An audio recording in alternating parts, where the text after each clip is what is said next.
अस्सलाम वालेकुम। आप ही के किचन में आज आपके साथ शेयर करने लगी हूँ कड़ी पकोड़ा की रेसिपी। बहुत ही आसान और बहुत मज़े की रेसिपी है। इसी रेसिपी को आपने लाजमी ट्राई करना है और बताना है कि कैसी लगी आपको। कड़ी तो अमूमन हर घर में शौक़ से खाई जाती है और हर फ़र्द को मज़े की लगती है। इसमें हमने जो जो अज्जा शामिल किए हैं और कब कब इस्तेमाल किया है सब आपके साथ शेयर करती हूँ। बिस्मिल्लाहिर्रहमानिर्रहीम। सबसे पहले तो हमने खाली फ्राई पैन में मीडियम आंच पर बेसन को हम रोस्ट कर लेंगे 1 से 2 मिनट के लिए। बेसन मैंने पाव बेसन लिया है। 1 से 2 मिनट के लिए बेसन को हमने रोस्ट करना है मीडियम फ्लेम पर। इससे जो बेसन की स्मेल आती है ना वो ख़त्म हो जाएगी। अलग से बर्तन में हमने दही लिया है ½ किलो। इसको अच्छे से फेंट लें। दही को फेंटने के बाद जो हमने बेसन रोस्ट किया हुआ था उसको शामिल कर देंगे। इन दोनों चीज़ों को अच्छे से मिक्स करना है। जब दोनों मिक्स हो जाएं अब हमने इसमें 2 कप पानी शामिल कर देना है। पानी शामिल करने के बाद इसको बिल्कुल क्रीमी सा बना देना है। इस मिक्सचर को बिल्कुल अच्छे से मिक्स करके अब हमने ½ कप घी का लेना है। घी में हमने हरा प्याज 3 से 4 अदद हरा प्याज शामिल करके इसको 2 से 3 मिनट के लिए फ्राई करें। प्याज आपने हरा इस्तेमाल करना है। सब्ज़ प्याज से टेस्ट खाने का बहुत ही मज़े का आता है। 2 से 3 मिनट फ्राई करने के बाद इसमें 4 खाने के चम्मच लहसुन अदरक का पेस्ट शामिल कर देंगे। इसको अच्छे से मिक्स करके 3-4 मिनट के लिए फ्राई करें।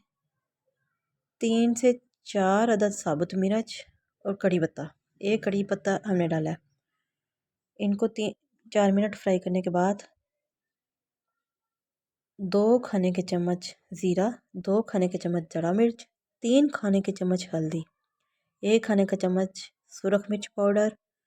इन चीज़ों को मिक्स कर लें अच्छे से और इसको घी में फ्राई करना है। अपने मसाला फ्राई कर 3 से 4 मिनट फ्राई करने के बाद इसमें थोड़ा सा पानी शामिल कर दें।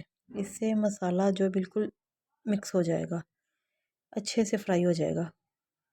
नमक का आपने इस्तेमाल अभी नहीं करना। नमक आपने एंड तक देखना है कि नमक हम कब डालेंगे और किस वजह से डालेंगे। ये देखिए मसाला हमारा बिल्कुल अच्छे से फ्राई हो गया। अब हम इसमें शामिल कर देंगे दही और बेसन का जो मिक्सचर है।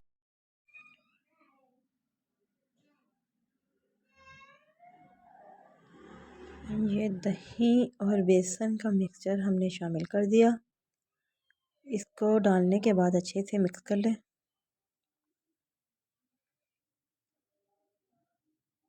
इसको मिक्स करने के बाद हमने 2 कप पानी और शामिल कर देना है।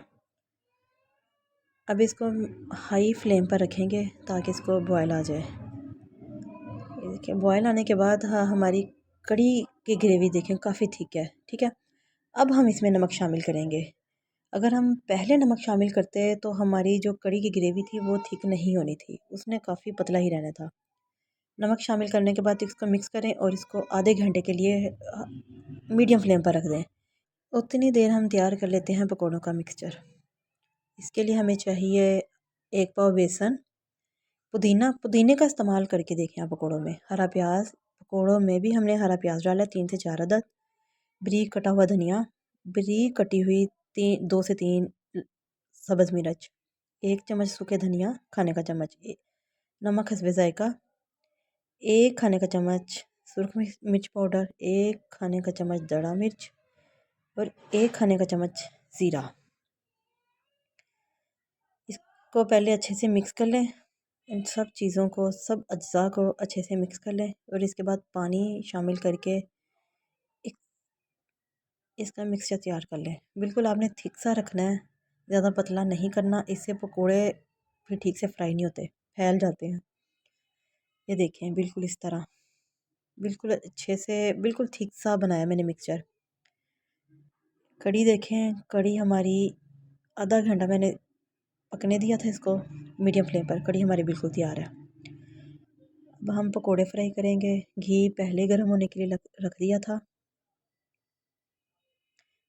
हमने पकोड़ों की टिक्कियाँ बनानी है। इसमें अमूमन टिक्कियाँ ही ज़्यादातर बनाई जाती हैं।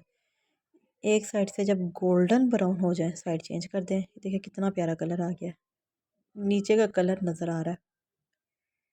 देखें, इसको चेंज करें इसकी साइड और दूसरी साइड को गोल्डन ब्राउन होने दें। देखें पकोड़े हमारे तैयार हैं, इनको अलग से निकाल लेंगे।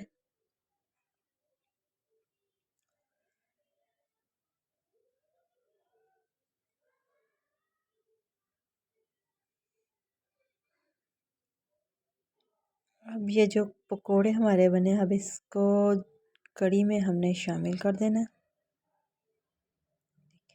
इतना प्यारा कलर है कड़ी का। इसको बाउल में निकालें। कड़ी हमारी बिल्कुल तैयार है। अब बताएंगे इसको तड़का लगाने के लिए हमें क्या क्या चाहिए। घी, जो हमारा पकौड़ों वाला घी था, उसमें ही हमने 6 से 7 अदद छोटी लाल साबुत मिर्च, कड़ी पत्ता, 3 चम्मच खाने के सफ़ेद ज़ीरा, बिल्कुल 1 से 2 मिनट इनको हिलाते रहना है ताकि ये जले नहीं। इसको घी में फ्राई करके कड़ी के ऊपर डाल दें और ये देखें